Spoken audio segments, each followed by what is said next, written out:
Listeners and subscribers, hope all is well. Well, I guess I have some explaining to do.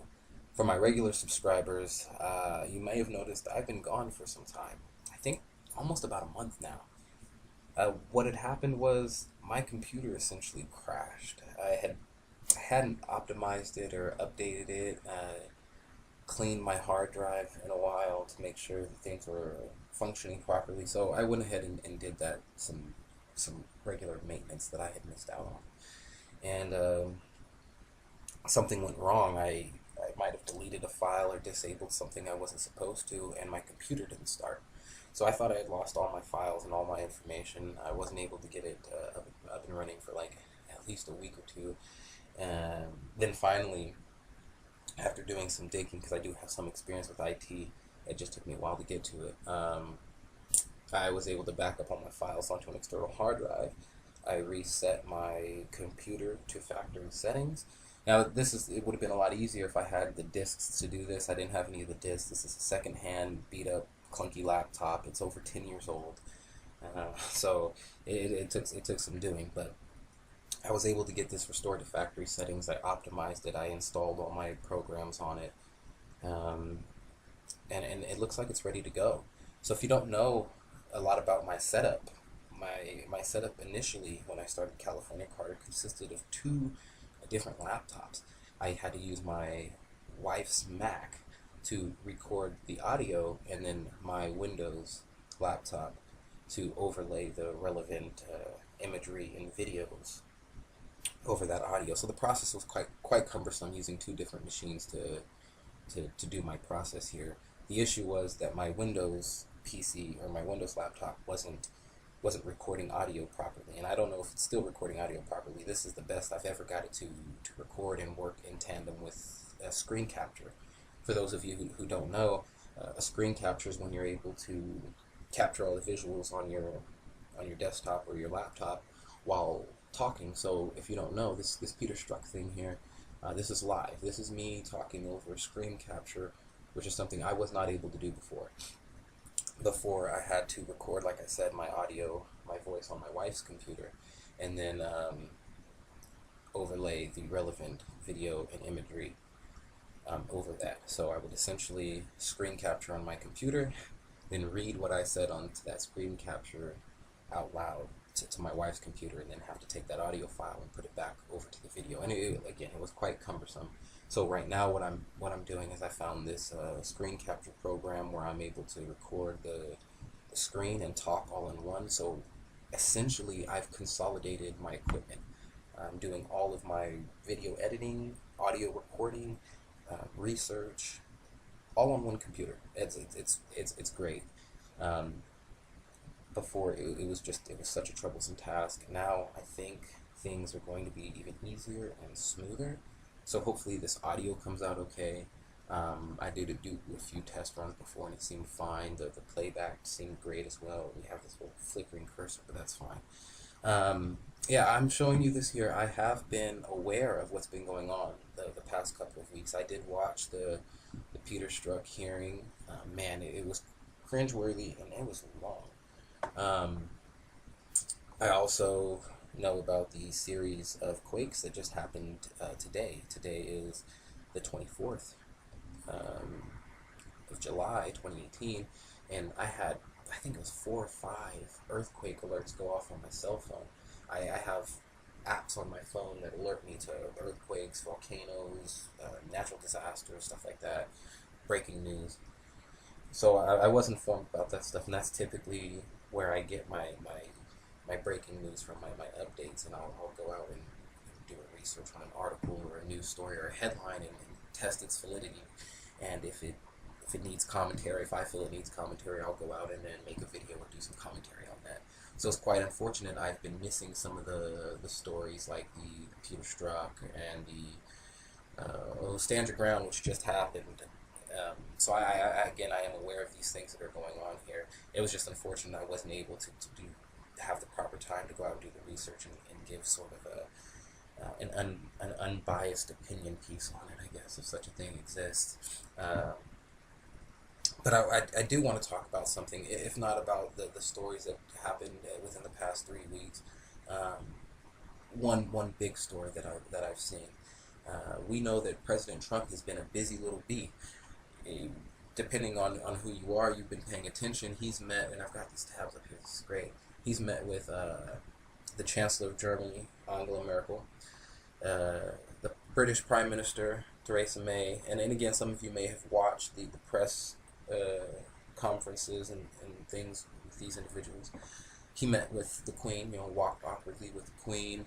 As you know, he just met with Vladimir Putin, which was after the Kim Jong-un, and before the Kim Jong-un, he met with Justin Trudeau at the G7 summit, and we saw the fallout from that.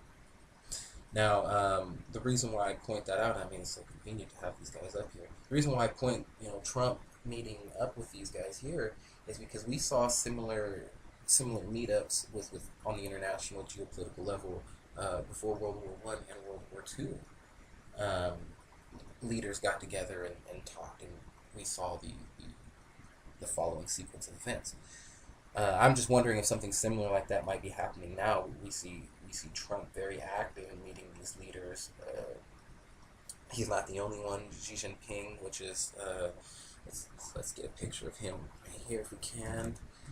Xi Jinping, he met with Kim Jong-un twice before Trump even did, and Putin invited Kim to talk as well. Right now, we're currently, I think officially we would say we're in a trade war with China, the United States. So I think there's just a lot of things happening on that level. And right now, the media is more concerned with the nuance of things rather than what's really playing out. And that's I think that's a trademark characteristic of them to downplay sort of the geopolitical aspects or to hone in on some of the less relevant parts of it.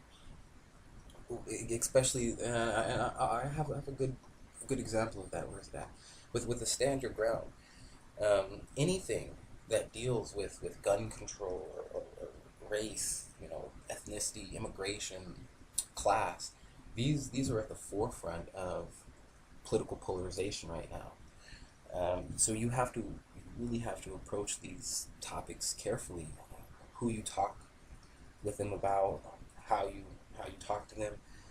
These are sensitive subjects.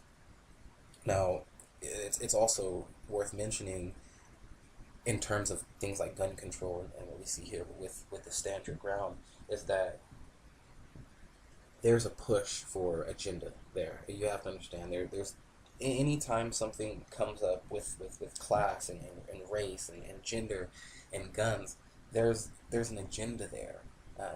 Whether you think it's a liberal agenda or a new world order type thing, that's personal preference. But the reality is, you kind of have to approach this from two different levels.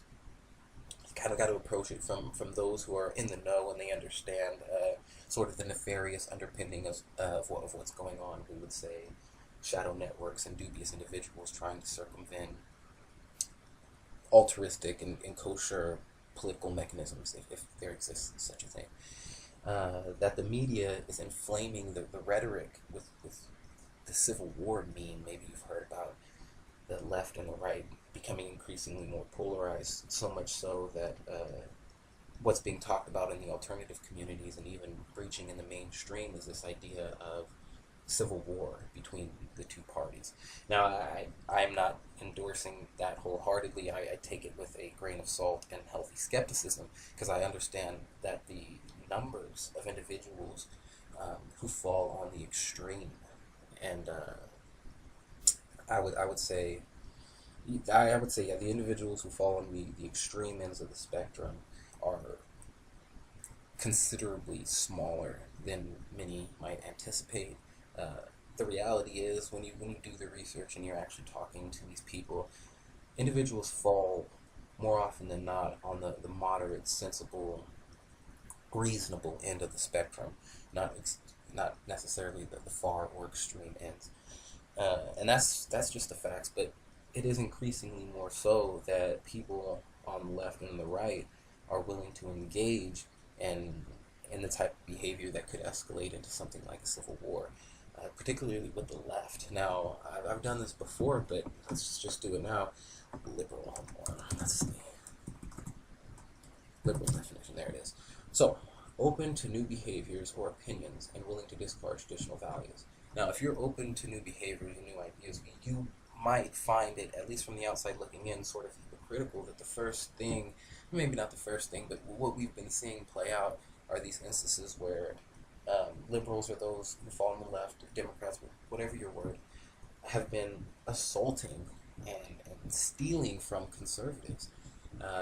We see this with the MAGA hats, and again, the only reason why I point this out is because those who are saying they subscribe to the ideals of the left, which were generally more opening and welcoming, and a type of behavior that we wouldn't necessarily find appropriate. The reason why I'm pointing this out is because those individuals who claim to hold a moral standard, I mean, they're at least pretending like they do, are the first ones to run across the street and snatch a hat off of somebody and verbally and physically assault them because of their beliefs. I don't think that's okay. I think when we're getting to that point, I think that is part of the plan there. We see these narratives playing out in the mainstream, and these narratives get hijacked. Typically, you would find people who are welcoming to discussion about ideas that they don't necessarily agree with, but increasingly more, we're finding that that's not the case. We're finding that people are less willing to engage in logical, sensible, reasonable discussions, and are more going for the throat. They go for the things that people disagree with the most. And I think that the media is playing a huge part in that by perpetuating this idea that the left is constantly at odds with the right, no matter what they do. We know that the two parties don't agree with each other, but the idea that they want to go to an all-out war right now, I just don't agree with that. I think that if we're paying attention to what's going on, we might find that that's not the case, but we're being coaxed into that more and more. But I think I'm going to leave it there. There's a lot more I could have talked about. There's a lot more I will talk about. This is just sort of a short update video. Where have I been? What have I been doing? How come I haven't been online? I am back. I am excited to be back. I'm planning on buying some equipment when I get the money, an auxiliary microphone to record better. That way I can still keep the one laptop as my machine and have a microphone that will pick up the fan noises and the other minute sounds, and a camera so I can document things a little bit better on the spot. And I know I can always use my phone. I have the hardest time transferring the videos that I create from my phone to my PC and then into a video editor. Oftentimes there's things I've said I wanted to edit out, or things I wanted to add in. It's just very difficult. So I think it'll be easier if I can get myself some equipment there, and maybe build the channel up that way.